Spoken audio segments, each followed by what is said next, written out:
everybody, it is Mike Young, lifestyle nutritionist with aPlantBasedDiet.org. Welcome to chapter 24, which is my health story. Chapter 24 of Live to 150. We do believe that everybody should be able to live this long, and also quality rather than just quantity. Quantity is just the benefit of the quality lifestyle. So my health story, where do I begin? This is very personal to me. I am 51 years old. My weight is, usually between 155, 160. I'm 6'1.5", so my BMI is right in the middle of normal. Blood pressure is very normal and a little bit on the low side, actually, which is great. I'm not on any maintenance medications, never have been, except for occasional something that was prescribed to me by a traditional doctor. And it's been a long time since I've taken anything. No pain medications, no, no, none of those types of things, right? Nobody should need these things. Anyway, let's go back to the way back when. It was born in 1970. And as far back as I can remember, let's say years 10 and younger, because I don't really remember a whole lot of the food and what was going on, because really I ate what I was given. I didn't do the shopping. I didn't prepare the meals for the most part. Except I know I used to like to make certain things, certain sandwiches, and prepare certain things. None of which, when I look back on it, was really that healthy, although it was probably better than the other stuff I was given. Because one of the earliest memories I can remember is that I just didn't like meat or anything that resembled meat, any kind of animal muscle, because a lot of times the way it was prepared when I was growing up, it was not cooked all that much. It was more rare. There was a lot of blood, a lot of toughness to it. There was veins in there. It was just really gross. And I thought, I just don't want to eat it. I just kind of gagged all the time. A lot of times I would refuse to eat. I remember this at the table. I just wouldn't eat it. I'd eat my other stuff, but not the meat. And, at the time, everybody thought I was going to die. And I definitely was a lot lighter weight. I definitely, if you learn about caloric restriction, one of the ways that people do live longer is by purposely not eating as much, not as many calories. And I was definitely doing that in my younger years. I wish I would gain weight. I had like no muscle tone. I do work out now, which is good. I started working out with weights probably middle school, high school time, and definitely recommend that to anybody, actually. But especially if you are somebody who's trying to optimize your health, you're really going to lean out for the most part. Not to say that you can't build muscle. You can definitely have muscle. Lots of strong muscle. All right. I'm left-handed. That's my right arm. That's my left hand or left arm. You can have lots of strong muscle, and you should, because you need to not get hurt. Actually, that's why. And you need to be doing things, not sitting. Sitting is the new smoking, as we know. So let's not do those things. But regardless of all this, I was very thin. I didn't eat much. There wasn't many choices for me. Everyone thought I was doing everything wrong. But I can tell you, reflecting back on things now in that period of my life, I'd say up till I became a teenager, I was very picky eater. And fortunately for me, I was developing some habits, which are very hard to change if you don't get them right, where I was eating some of the things that were going to allow me to not develop diseases, like staying away from the animal products, right? Staying away from the high fat foods, staying away from high caloric density, staying away from foods that didn't contain any fiber at all. All these things were benefiting me. So I didn't know that at the time. And I'd say that by the time I became a teenager, I remember as a teenager going, probably like I was 15, it took me that long. I actually ate a McDonald's burger, a cheeseburger. I never had eaten one before. Believe it or not, when I went into McDonald's, because I used to go all the time with people. That was the thing, right? In the 80s, go to McDonald's. That was like their huge growth period. I know that nobody wants to go there anymore. They're closing McDonald's now, which is a good thing. Those are all just food-like products. But even their burgers, they're not really like an animal product, right? You can't even tell that they're actually from an animal. But I didn't like to eat those things. I would go into McDonald's, and I placed my order, and my order was usually a large fries with usually less salt. I'd ask for less salt, and then a soda. If I ordered a soda, it had no ice in it. That's the other thing. that actually helped me too, because that sink water they make this stuff is nasty. All the chemicals in it. And I usually get a milkshake too, chocolate milkshake. They're always like, "Do you want a sandwich with that?" And I was, "No, always no, never wanted one." Didn't want any of the nuggets that they had. Didn't want any of the meats, whatever they called them.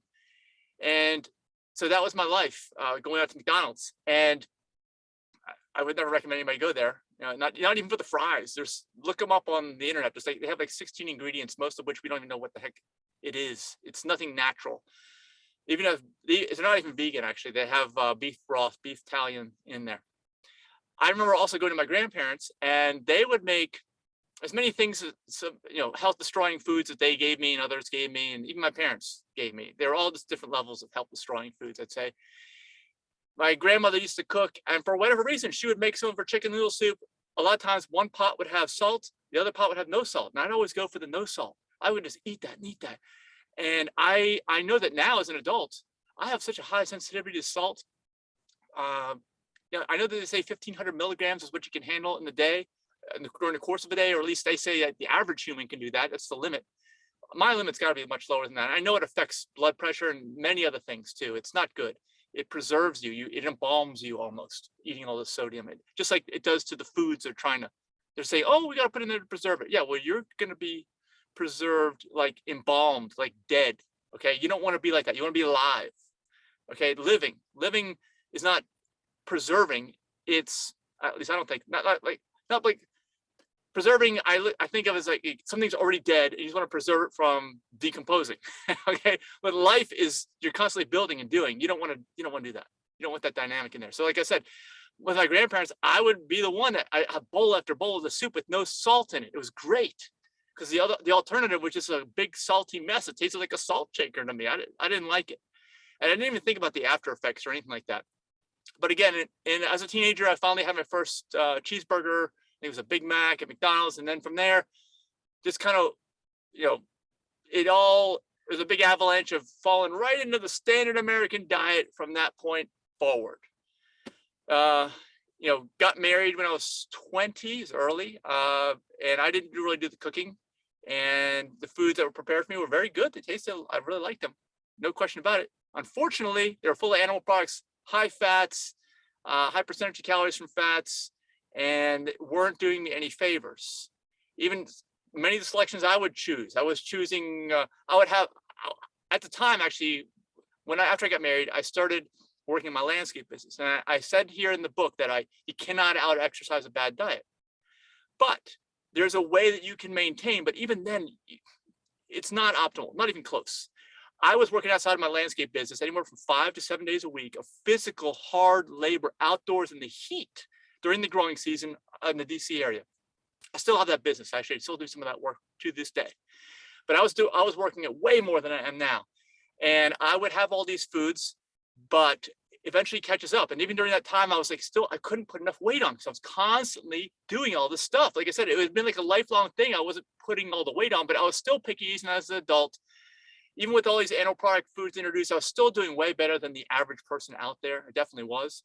And of course, I was getting the exercise. Everybody else was sitting down in a chair in front of a screen. That was like the end all be all, the holy grail of jobs, is to sit in the air conditioning in front of a screen, right? That's what everybody was doing. So they couldn't eat anywhere near as much. They had, and they weren't even eating as well. So they were getting hit. I was watching people degrade slowly over time, watching adult family members die of various different things. And I was out there working every single day.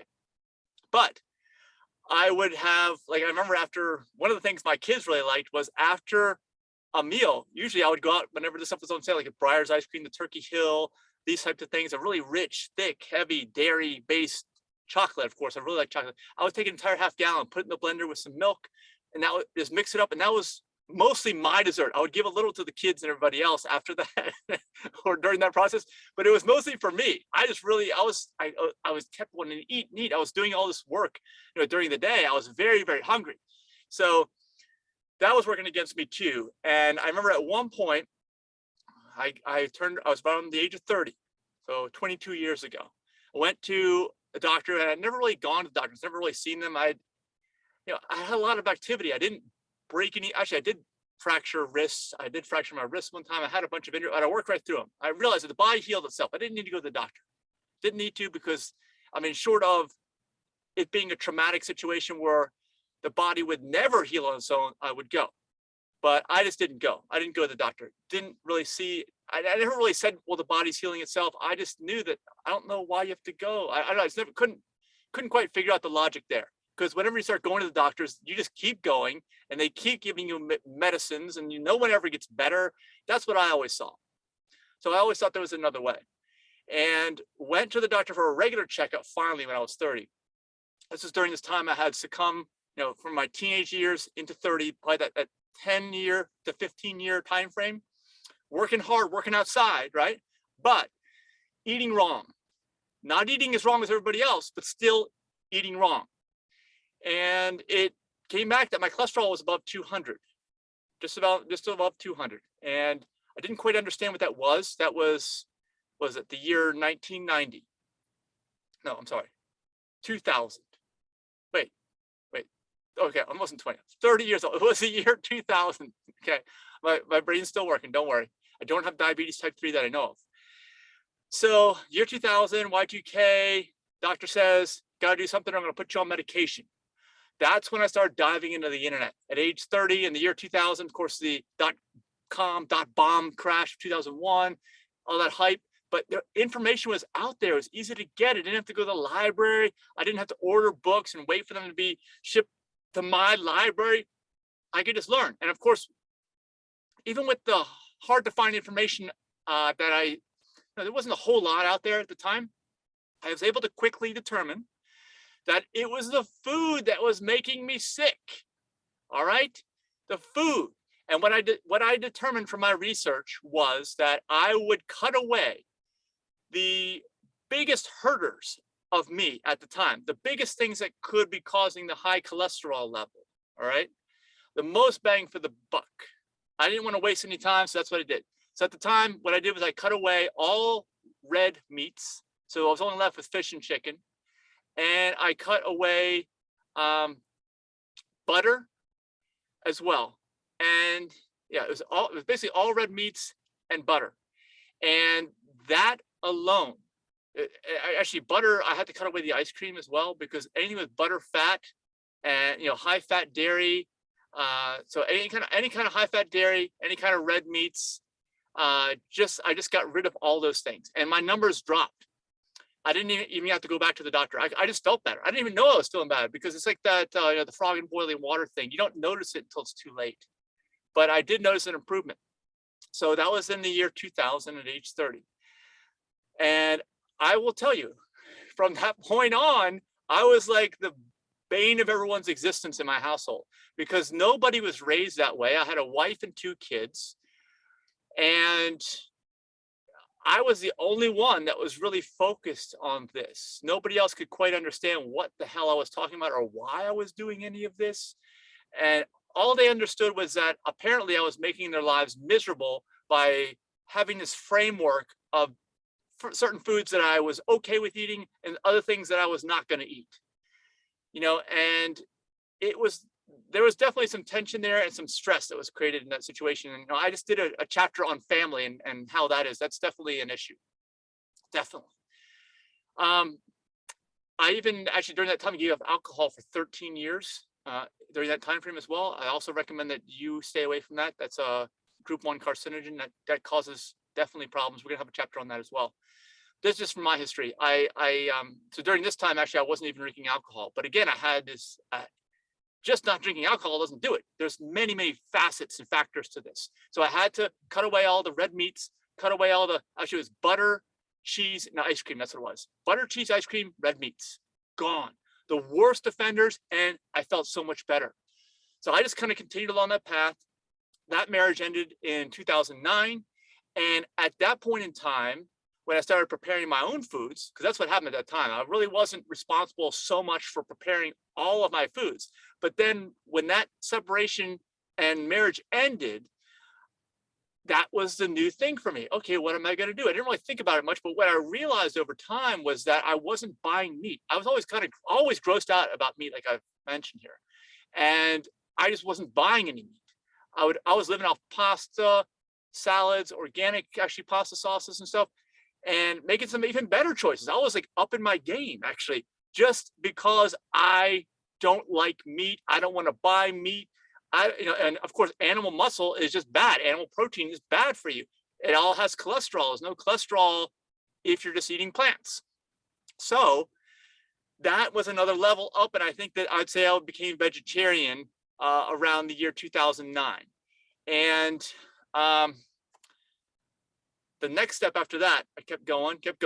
There was never any kind of vision of anything, but the big change for me happened in 2014 when I decided to give up dairy. I had been doing some more research, traveling long distance between Raleigh and DC for my landscape business, which was still going on, and listening to a lot of podcasts, YouTube videos, and things like that. And one of the things I kept focusing on was the negative health impacts of dairy. And I didn't necessarily have any health impacts. I didn't think there's anything wrong with me. I'm not sick. I felt better than ever, right? Since the year 2000. And so I got 10 plus years of feeling better. But what I didn't realize was that when I finally decided to give up dairy, which is 2014, that's when we started the nonprofit at aPlantBasedDiet.org. I went plant-based fully, no more animal products from that point on. I know there was a slip up or two, but it was not intentional, and that doesn't happen anymore. So I gave it up, and guess what? My armpits don't smell anymore. Not like they did before. My feet, they used to smell so bad wearing socks and shoes. Oh my gosh. My breath. Oh, it's great now though. It doesn't smell like it used to. I thought all of it was genetic. All of it, seriously. Thought all of it was genetic. And what else? Earwax production. I used to have to clean my ears out. I used to have to go to the doctor, even during all this time, all these years on a regular basis, because eventually they get impacted and clogged. They had to get this bulb and the hydrogen peroxide. And I even had to use hydrogen peroxide on a regular basis. Not the best thing, but if you're constantly producing wax, you got to do something, right?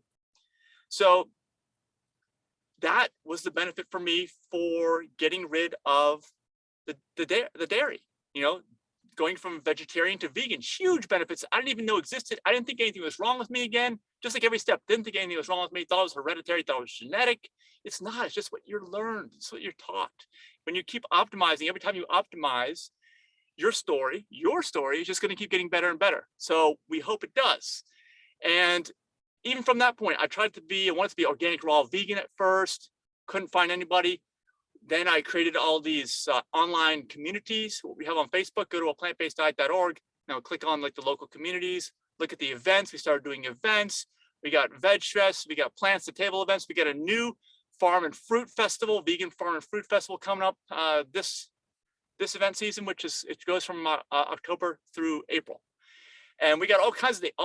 I had to meet like-minded people because nobody in my family or friends circle was doing any of this stuff. I just learned it on my own.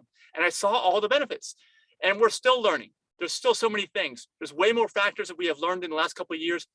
Meeting new people, meeting people in the space, learning new ideas, trying out new things, knowing that we don't always know it all. We won't ever know it all. We got to keep learning, keep improving. And every time we do, there's benefits not only for us, but for the environment, for the animals, for people, for all humans. This stuff is ubiquitous in the positivity it creates in people's lives as soon as they find out about it. So thank you for watching and listening to my story. My story is not over because we are continuing to learn new things. We've got intentional communities that we're building. Check out our website, aPlantBasedDiet.org. Please like and subscribe. Hit that bell for notifications. Write down below your story. Tell me about your story, or tell me something that you like about my story, or ask me questions. What do I envision in the future? Whatever. Any of these things, please let me know in the comments. Love to talk with you about these things.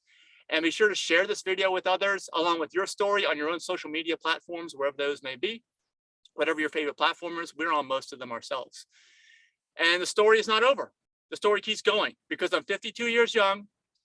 I expect everybody to live to about 150 who really wants to try to do this. And I could never think back in the beginning of my journey, way back when, that this was going to be a possibility. It's only the last couple of years that I thought, well, I think this is possible. I got to get the word out to people. So that's what we're doing. We're getting the word out. Thank you for listening, and thank you for sharing. And we'll see you in the next video. Bye-bye.